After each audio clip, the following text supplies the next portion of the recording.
నిజంగా thank you so much Suma గారు. మీతో పాటు ఈ సినిమాలో చేయడం నిజంగా మా అందరి అదృష్టం. అది నేను షోల్లో చాలాసార్లు అప్పుడప్పుడు ఈవెంట్స్లో చేశాను, కానీ ఒక ఫుల్ ప్లెడ్జ్డ్గా ఎప్పుడూ మీతో పాటు ఒక ట్రావెల్ చేయలేదు. ఈ సినిమాలో చేయగలిగాను కాబట్టి నిజంగా థ్యాంక్ యూ సో మచ్ అండి దానికి. Thank you. ఇప్పుడు అది ఒక్కటే మాట, అంటే నేను మళ్ళీ మీ మీద పనిచేస్తే ఈ సీరియస్నెస్ అంతా పోతుంది. సో నేను దీన్ని చాలా సీరియస్గానే తీసుకుంటున్నాను. అండ్ అలాగే అది అయిపోయింది కాబట్టి టాపిక్ వెనకాల వచ్చింది మా అక్క అనుకున్నారు, మా అమ్మ. మీ అమ్మగారు? అవును, యంగ్ అండ్ డైనమిక్. అది థ్యాంక్ యూ సో మచ్ అండి. అలాగే ఇప్పుడు మనం సినిమా వాళ్ళ గురించి మాట్లాడుకున్నాం, ఇప్పుడు సినిమాని చంపేసే వాళ్ళ గురించి మాట్లాడుకుందాం, ఓకేనా? బేసిక్గా సినిమా ఇండస్ట్రీలో ఉన్న పెద్ద పెద్ద వాళ్ళందరికీ ఒకే ఒక్క ఇదండి, ఎవరైతే సినిమా ఇండస్ట్రీలో రైటర్స్ ఉంటారో వాళ్ళని మాత్రం ఇంకొంచెం కేరింగ్గా ఇంకొంచెం వాల్యూ ఇవ్వాలని వాళ్ళకి నేను మనస్ఫూర్తిగా కోరుకుంటున్నాను. ఎందుకంటే రైటర్ అంటే వాడు ఇచ్చింది తీసుకుంటూ చెప్పింది రాసుకుంటూ వెళ్ళిపోతాడనే ఒక చిన్న ఆలోచన నుంచి రైటర్ అనేవాడు ఒక్కసారి నాకు ఎందుకులే అనుకుంటే ఇండస్ట్రీలో ఎవ్వరికీ పని ఉండదు అనే ఒక పెద్ద ఆలోచన చేయాలని నేను మనస్ఫూర్తిగా కోరుకుంటున్నాను. ఎందుకంటే సినిమా ఇండస్ట్రీకి రైటర్ అనేవాడే ఒక హార్ట్ లాంటి వాడు. గుండె కొట్టుకోకపోతే ప్రాణం పోద్ది, అలాగే రైటర్ అనేవాడు పెన్ను పట్టుకోకపోతే ఖచ్చితంగా సినిమా పోద్ది. అందుకే రైటర్లందరినీ ఒక్కసారి సినిమా ఇండస్ట్రీలో ఉన్న రైటర్లందరినీ గ్యాదర్ చేసి వాళ్ళ కష్టసుఖాలు తెలుసుకొని వాళ్ళకు ఒక నూతన ఉత్సాహాన్ని ఇస్తే ఆటోమేటిక్గా మంచి సినిమాలు వస్తూ ఉంటాయి. ఎందుకంటే 1000 కోట్లకు సంబంధించిన వారణాసి లాంటి ప్రాజెక్ట్ రాయగలిగిన రైటర్లు కూడా మన దగ్గర ఉన్నారు, కానీ కనీసం వాళ్ళ అమ్మకి 1000 రూపాయల మందులు కొనుక్కునే స్థితి కూడా లేక వాళ్ళ టాలెంట్ అలాగే వెనకపడిపోతూ ఉంది. అలా రైటర్స్ అందరినీ ఒక్కసారి గ్యాదర్ చేసి వాళ్ళకు ఒక నూతన ఉత్సాహం ఇవ్వాలని సినిమా ఇండస్ట్రీ పెద్దవాళ్ళందరికీ నేను ఒకసారి మనస్ఫూర్తిగా కోరుకుంటున్నాను. అలాగే మీరందరూ గమనిస్తే ఆల్మోస్ట్ సంవత్సరానికి 150-200 సినిమాలు రిలీజ్ అయితే పట్టుమని 10 సినిమాలు కూడా ఆడట్లేదు సినిమా ఇండస్ట్రీలో. అంటే సినిమాలేమో ఆకాశంలో చుక్కల్లాగా లెక్క పెట్టలేనని వస్తున్నాయి, హిట్లు మాత్రం మన చేతికున్న వేలలాగా లెక్కబట్టగలిగే అన్ని కూడా రావట్లేదు. అంటే దానికి అంటే ఏదైతే ఎంత కష్టం వచ్చినా నిలబడ్డ ఆ 4 ప్రొడ్యూసర్లు వాళ్ళ సంగతి పక్కన పెడితే ఎంతమంది ప్రొడ్యూసర్లు ఇలా వచ్చి మళ్ళీ అలా ఊరెళ్ళిపోతున్నారో మీకు తెలియదు.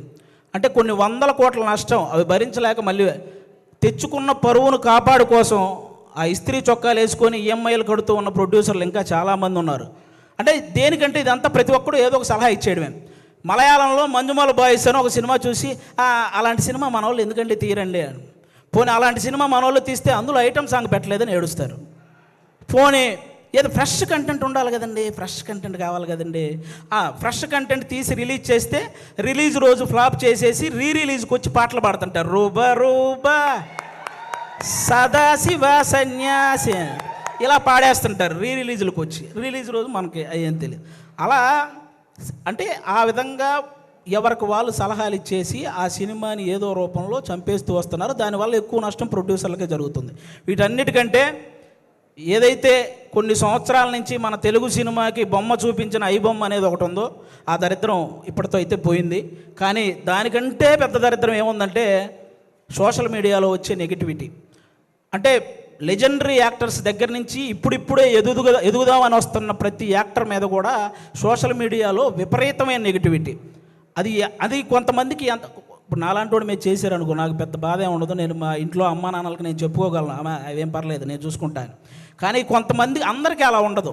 కొంతమంది వాళ్ళ పేరెంట్స్ సెన్సిటివ్ అయి ఉండొచ్చు, ఆ పర్టికులర్ యాక్టర్ సెన్సిటివ్ అయి ఉండొచ్చు. అలా ట్రోల్ చేయడం వల్ల వాళ్ళు మనస్తాపానికి గురైపోయి ఖచ్చితంగా వాళ్ళు చేసే ప్రాజెక్టుల విషయంలో కానీ వాళ్ళు చేసే పనుల విషయంలో కానీ వెనకపడుతూ ఉంటారు. అది మీరు గమనించాలి. నేను ఓన్లీ ఏదో చిన్న చిన్న వాళ్ళ గురించి చెప్పట్లేదు, మన తెలుగు సినిమాని ఆల్మోస్ట్ మన దేశాన్ని తలెత్తుకునేలా చేసిన రాజమౌళి గారు లాంటి వాళ్ళే ఒక పోస్టర్ వదిలితే దాని మీద ట్రోల్ చేసి ఆయన్ను కూడా తలదించుకునేలా చేస్తున్నాం. అరే ఒక అనుకున్న ఈవెంట్లో అనుకున్న టైం ప్రకారం ఒక గ్లిమ్స్ ప్లే అవ్వలేదని ఎమోషనల్ అయ్యాడు. అంటే ఆయనకు ఆ సినిమా పట్ల ఉన్న హార్డ్ వర్క్ గురించి, ఆయనకు ఆ సినిమా పట్ల ఉన్న డెడికేషన్ గురించి మనం హ్యాట్స్ ఆఫ్ చెప్పాల్సింది పోయి అందులో కూడా ఏవో కారణాలు వెతుక్కొని ఎలాగోలాగ ట్రోల్ చేయాలి. అక్కడ తప్పు జరగలేదు అసలు. ఆయన బేసిక్గా నాకు రామాయణం మహాభారతం అంటే చాలా ఇష్టం అని చెప్పిన వ్యక్తి. అలాంటి వ్యక్తి ఎవరైనా రాముడి గురించి నాకు తీసే అవకాశం వచ్చిందని చెప్పిన వ్యక్తి. ఆయన ఆ రోజు హనుమంతుడి మీద అలిగాడే కానీ అవమానించలేదు. ఇది ఒక్కటి అందరూ గుర్తుపెట్టుకోవాలని నేను మనస్ఫూర్తిగా కోరుకుంటాను. ఒకరు కాదు, సినిమా కోసం ఎన్టీఆర్ గారు సన్నబడితే ఆయన మీద ట్రోలింగ్, మన బాలకృష్ణ గారు మాట్లాడితే ట్రోలింగ్, అల్లు అర్జున్ గారు నవ్వితే ట్రోలింగ్, సాయి ధర్మతేజ్ గారు యాక్సిడెంట్ అయ్యి ఆయనకు మాట్లాడడానికి ఇబ్బందిగా ఉంటే దాని మీద కూడా ట్రోలింగ్.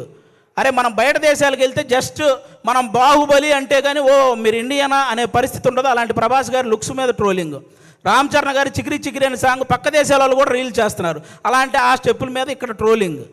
ఒకరు కాదు, విజయ్ దేవరకొండ గారి మీద మన ఇండస్ట్రీ వాళ్ళే ట్రోలింగ్. అంటే ఒక వ్యక్తి ఇంకా అంతకు మించి ట్రోలింగ్, అంత మానసికంగా ఒక వ్యక్తిని కుంగదేయాల్సిన పనే ఉంది. ఇప్పుడు బాహుబలి, RRR, పుష్ప ఎలాగో ఒక వర్గానికి అర్జున్ రెడ్డి లాంటి సినిమా కూడా అలాగే. అతనికి బౌన్స్ బ్యాక్ అయ్యే టైం కూడా ఇవ్వకుండా అతని మీద అంత ట్రోల్ చేస్తూ ఉంటే అతను ఎంత ఇబ్బంది పడతాడో ఆలోచించాలి. ఒక శ్రీలీల అని ఒక తెలుగు అమ్మాయి ఇక్కడి నుంచి బాలీవుడ్, తమిళనాడు ఇలా వెళ్ళి అన్ని ఇండస్ట్రీల్లో వర్క్ చేస్తుంటే ఆ అమ్మాయి డ్యాన్స్ చేస్తుంది కానీ యాక్టింగ్ పెద్ద. ఇప్పుడు భగవంత్ కేసరి అనే సినిమా నేషనల్ అవార్డు దృష్టికి వెళ్ళిందంటే బాలకృష్ణ గారి పర్ఫార్మెన్సు, అలాగే అనిల్ రావుపూడి గారి కథతో పాటు శ్రీలీల గారి పర్ఫార్మెన్స్ కూడా వన్ ఆఫ్ ద రీజన్ కదా. అలాంటి అమ్మాయిని అంత బ్లేమ్ చేయడం ఏంటి? ఒకటిగా మెగాస్టార్ చిరంజీవి గారి మీద డీప్ ఫేక్ AI వీడియోలు చేశారబ్బా. ఇంతకంటే దరిద్రం ఏమైనా ఉంటుందా? నాకు తెలిసి ఆయన రికార్డులు కొట్టిన పోస్టర్లు గోడల మీద పడేటప్పుడు ఆ ట్రోలింగ్ చేసినోడు వాళ్ళ అమ్మ కడుపులో కూడా పడి ఉండడు. అలాంటి వ్యక్తులు వాళ్ళు. ఆయన 3 దశాబ్దాలు 1వ నంబర్ పొజిషన్లో ఉన్నప్పుడు వీడికి అసలు ఒకటంటే ఇలా ఉంటుందని కూడా తెలియదు. మన తుఫాన్ వచ్చిన ఆయన సినిమాల కోసం మనం పరిగెత్తుకుంటూ వెళ్తున్నప్పుడు వాడికి నడవటం కూడా వచ్చి ఉండదు. అలాంటి వాడు వచ్చి మెగాస్టార్ చిరంజీవి గారి మీద ట్రోల్స్.